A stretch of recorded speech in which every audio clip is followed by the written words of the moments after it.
We're going to start chapter 9. Chapter 9 is about acids and bases are special solutions. So they kind of go with last chapter when we talked about mixtures and solutions.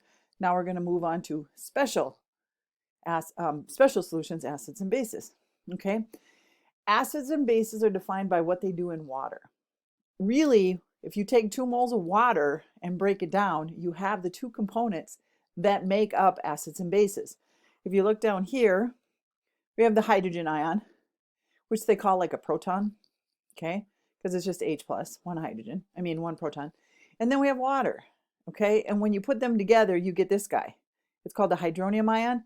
It's water plus 1 proton, 1 hydrogen. And this is what gives acids their special properties, okay?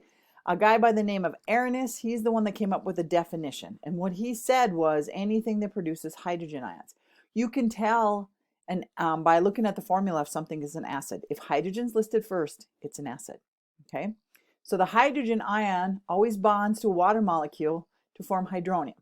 And again, hydronium has a plus charge. It's an ion, okay? So hydronium is what gives acids their special properties, the things that they do, the way they react and stuff. It's because of adding 1 hydrogen to water and getting hydronium, okay? Now, if you're talking about a base, see, if you're naming acids, like if I say HCl, you'll probably say hydrogen chloride, but it's actually hydrochloric acid. And HBr is hydrobromic acid. When you start adding oxygen in there, they're called oxyl acids. You have sulfuric acid, phosphoric acid, and what I'll do is I'll put a little sheet that has their names. There's more about questions about, you don't have to do that, but again, it's just so you can see the names. But it's easy to tell if something is an acid, it has hydrogen listed first. Bases not only are easy to tell, they're easy to name. They have the OH second. So if you have LiOH, lithium hydroxide, barium hydroxide, you just name them like you would an ionic compound. But the OH is what gives it its base properties. So, and if you look at OH, it's just the opposite of hydronium. Hydronium was water plus 1 hydrogen. Hydroxide is water minus 1 hydrogen, okay? So hydroxide containing salts are always bases. So there's certain things. And when a proton from an acid is combined with hydroxide to form a base, then you get your water molecule, okay? So what's really cool about acids and bases is you can put hydronium, H3O, with hydroxide, OH, and they'll combine and they'll form 2 moles of water. Now you've neutralized it. So you can take a really strong acid and a really strong base, put them together in the right amounts, and you will get a salt and water. Perfectly safe to, dump down the drain or whatever. And that's called a neutralization reaction, okay? And here it is. We've got hydrogen plus hydroxide and you get water. So if you have hydronium and hydroxide, you're going to get 2 moles of water. Okay. All right. So when we're talking about acids and bases, there's 3 different people that worked with them. Arrhenius is the one I already talked about. His is probably the most common. His is an acid has a hydrogen. He says base is a hydroxide. Okay. Bronsted and Lowry, these 2 guys dealt with protons. And remember, a hydrogen is really basically a proton. So what he said was an acid is a proton donor. It donates one of its hydrogen ions to something. And a base is a hydrogen or a proton acceptor. Okay, so he dealt with protons. Lowry did. Bronsted and Lowry, I guess, is both of the guys. Better give them both credit. Okay, so when you're dealing with protons and donors and acceptors, you're talking about Bronsted. Okay, the definition makes it possible to see how molecular compounds behave as bases. Now, this one right here, ammonia, NH3, is a base. It's a very weak base. It's the only base that doesn't have OH in it.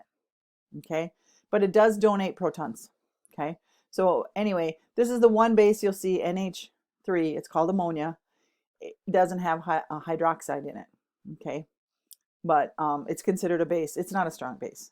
Okay, anyway, if you take ammonia plus water, now whenever you put these together, water is really cool because water can act as an acid or a base. If you react at water with a base, it reacts with an acid. If you react water with an acid, it reacts as a base. Okay, and then it produces, you can see, it takes a hydrogen and you get the hydroxide and then you get a hydronium. This is, when you look at this, this is an acid. This is what they call its conjugate base. This is a base, this is its conjugate acid, and we'll talk more about those in a few ones. Okay. Oh, sorry, next slide. Conjugate acid and base pairs. So what happens is when you transfer a proton from an acid to another that becomes its conjugate base. And then if you take a base and you add a proton, you accept a proton, I guess you in their terms, then it becomes its conjugate acid. So after accepting a proton, a base is known as a conjugate acid. Okay? An acid and its conjugate base and a base and its conjugate acid is what your reaction is going to be. So if you start with an acid and water, okay, the acid, HCl, let's say, and then the water is going to be a base. And then what's going to happen on the other side, you're going to end up with HC, probably a minus, and then you're going to end up with that other hydrogen going onto a base. So that's better if I just show you. Oh, again, when you talk about a molecule like water that can act as either an acid or base, and again, water will, if you react it with an acid, it's a base. If you react it with a base, it's an acid. Any substance like that is called amphoteric, and definitely water is the most amphoteric of all of them, okay? It's probably the only one I'll use. All right, here's an example. Sorry, this is probably where I should have started, right? Okay, here's acetic acid, and react it with water. So this is my acid, so water is going to be the base, okay?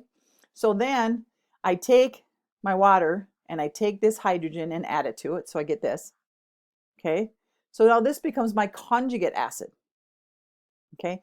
This one donates a proton to this guy, okay? So this becomes, these two are a pair, base, conjugate acid, because this is this plus one hydrogen. And then over here, because you lost that hydrogen, it donated its hydrogen. Now this becomes the acetate ion, and it's its conjugate base. So take the acid and take off a hydrogen, you have its conjugate base. Take the base and add a hydrogen, and you have its conjugate acid. Okay, that's how it works. It's actually pretty simple if you think about it. So you always start with an acid and a base, and you end up with a conjugate acid and a conjugate base. Okay, and again, the acid, take off one hydrogen, that's its conjugate base. The base, add a hydrogen, and you have a conjugate acid. It works like that. Okay, here's a bunch of them. This is in your book. Here's what I was telling you about. Common acids, hydrochloric acid is HCl, phosphoric acid, that's what you find in your pop and things like that, and in DNA. Carbonic acid, acetic acid, that would be like vinegar. Citric acid, you know your vitamin C's. We have lactic acid. If you've ever worked out harder than you should and you're sore, you know about lactic acid. Pyruvic acid, and again, this is in your book. You can go through and read through all these, but these are examples of acids. Okay, and here's some bases. And again, like I said, ammonia, sorry about that one. It doesn't have OH in there, but it does have enough hydrogen, and it's a weak base. Okay, an epinephrine, adrenaline. Okay, you got two OH groups in there. Dopamine, two OH groups. Dopamine is a neurotransmitter in your brain. Adenine, one of the bases in DNA. Okay, here's your, it actually has an ammonia group on it, amine group they call it there. Okay, so those are examples, and again, you can read about them. Okay, so if I'm going to determine the strength of my acid or my base, what I'm going to look at, it's going to depend on how much it disassociates in water. Okay, if it's a strong acid, now we don't determine if it's a strong acid if you put it on your skin and it burns through your skin. You know, the one that burns through your skin is the best, is the strongest acid. That's not how it works. First of all, you can't get anybody to be the tester. And second of all, that's just crazy. So what you do if you're going to determine if something is a weak acid or a weak base, it depends on when you add water to it, what happens. Okay, acetic acid is a weak acid. What happens is only part of the hydrogen ions dissociate. They kind of hang with their paired here. Okay, a few of them will drop off. You'll have a few rebels, but not all of them. So because it doesn't lose a lot of its hydrogens, this reaction doesn't completely occur, so it's considered a weak acid. Okay, strong acids and strong bases completely dissociate. One would be hydrochloric acid. If you add hydrochloric acid to water, all of its hydrogen will let go, all of it. Okay, or sulfuric acid is another strong one. It will release its hydrogen. Okay, bases like sodium hydroxide is probably the strongest base. It's called, another name for it is lye. It will completely give up its, grab its H's, but it breaks down into ions is basically what we're looking at. So if it's a strong acid or base, it completely breaks down into ions. If it's not so strong, it'll hang on to them and only part of it will break down. It'll only partially disassociate. Okay. And again, most of your strong bases are the hydroxide salts of group 1 and 2. So like I said, lithium hydroxide, magnesium hydroxide, barium hydroxide, sodium hydroxide, those first two groups, if you put one of those with hydroxide, those are definitely your strongest of the bases. Okay. Weak bases and acids can undergo, they can go back and forth. Like, okay, I drop off this hydrogen and you pick it up. Oh, you know what? Now I'm going to give it back. So they go back and forth and they have reverse reactions that favor actually the reactants. So it tends to be more on this side than this side. Okay. So, you know what? I wonder, we talked about, no, we haven't talked about Le Chatelier's principle. Le Chatelier is whenever there's a reaction, and you can tell if it's going to reach equilibrium by these little arrows here. That means it can either go this way or that way. So most of the time when we draw chemical reactions, we have an arrow pointing this way. We start with the reactants, we end up with products, done. But a lot of reactions are actually, they can go both ways, okay? And so when you see this right here, that tells you it shifts to the right or the left. Le Chatelier's principle deals with equilibrium. And what it says is, okay, you have your reaction going, and eventually what's going to happen is the amount of this and the amount of this are going to, if there's 40 moles of this and 20 moles of this, okay, and they go back and forth, eventually they're going to get to a point where the amount of this and the amount of this stay the same. They're not the same amount each. It's not like 20 and 20 or 40 and 40. But at some point, this amount and this amount aren't going to change. Okay, that's equilibrium. Okay, now if you add a stress, let's say I add more water, you're going to disturb that, and the reaction will work to restore it. So maybe at equilibrium there was 25 of this and 50 of this. So I add more of this. Now it's going to go, the reaction is going to go, and eventually what's going to happen, it's going to reach equilibrium again. But maybe now I'll have 40 of this and 50 of this or something. So Le Chatelier's principle says when a reaction is at equilibrium and you disturb it, okay, it's going to work to get back to that equilibrium. It'll be at different numbers now, but it will still get back to equilibrium. These reactions that can go both ways like to be at equilibrium. In other words, the amount of reactant being used up and the amount of product being formed are the same.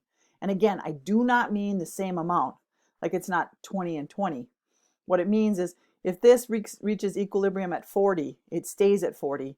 And if this is maybe at 50, this stays at 50. So even though they're going back and forth, the amount of this one and the amount of this one don't change. Okay. I think we're going to quit there because we'll talk about pH next time, and we're just about out of time. I'll get started on pH and then I'll run out of time. So I'm going to quit right here.